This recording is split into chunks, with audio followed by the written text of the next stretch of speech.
ए सखी बारात आ गइल हो। चला चला चला बारात देखे चली जा। आए हम बाराती बारात लेके आए हम साला हो बलकनिया में तोर माल खड़ा बा कारी। अरे चुप मत चुप। अरे भाई बेकार है। अरे मर भाई बेका भैया के शादी में मजा नहीं तक के घरे शादी में भाव के शादी में मजा आई। अरे यार हई बड़ी मस्त ताकत है। लड़की हमार रही गुरकी हमार रही। आदम पियर की हमार। अरे रुक समर क्यों हमार रही। छाटला सब तुनाने का छाटला समरण हुए समाज का अध्यक्ष रहा बस। ये धर्मेंद्र भैया तनी नागिन बजाता हो। लीजिए पैसा नागिन।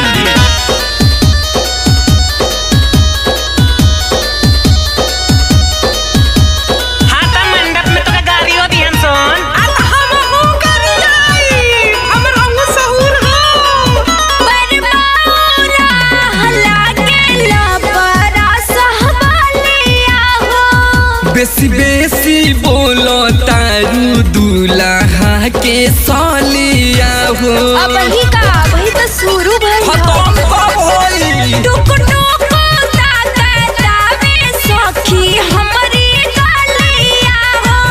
देखी चमकावो तारू ललो की रुमालिया हो। हमार मन मोहई दूल्हा के भाई हो साली। अच्छा मोहनी दूल्हा के भाई हो साली। अरे हटा मुहबा में लगता की खाई हो सखी। मुहबा में लगता की खाई हो सखी। मुहबा में लगता की खाई हो। ए सखी सखी सुनत आलू हो का भइल। हाउ देखा अगुआ के का करत ह।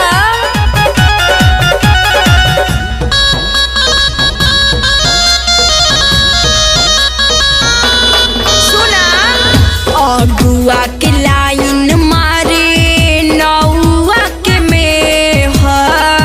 कोहरतारू बात जैसे बरतारू जे मारे। ये प्यार हम हो लाइनिया मार रही कारी। अगुआ के लाइन मारे नौआ के मेहर। कोहरतारू बात जैसे बरतारू जे मारे। काहे ना भारतिया अपन दिदिया लेके आइले हो।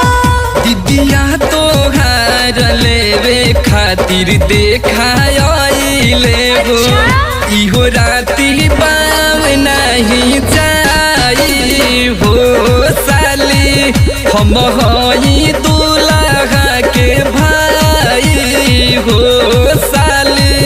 मुहबा में लगता की खाई हो सखी।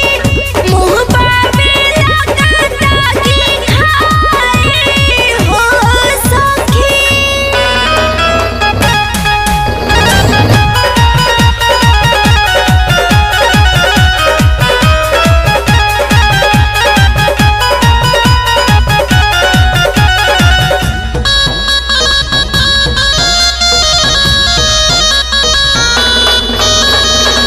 सहजल संवरल बारू हमन के खातिर। अपन अवकात पे तू आ गइला खीर। अपन मुहवा देखा अच्छा दा बॉर्डर लगा दे। सहजल संवरल बारू हमन के खातिर। अपन अवकात पे तू आ गइला खीर। गहरी तो हेज कही के पहियो ना एकदम लाजिए है दिहले क्या। दुल्हन के देखी दुल्हा हाँ कोई गइले हो। दिया लेके खोजते भौजाई हो सखी। मुहबा में लगता की खाई हो सखी। हम हई दूल्हा के भाई हो साली। हम हई दूल्हा के भाई हो साली। समझ लो।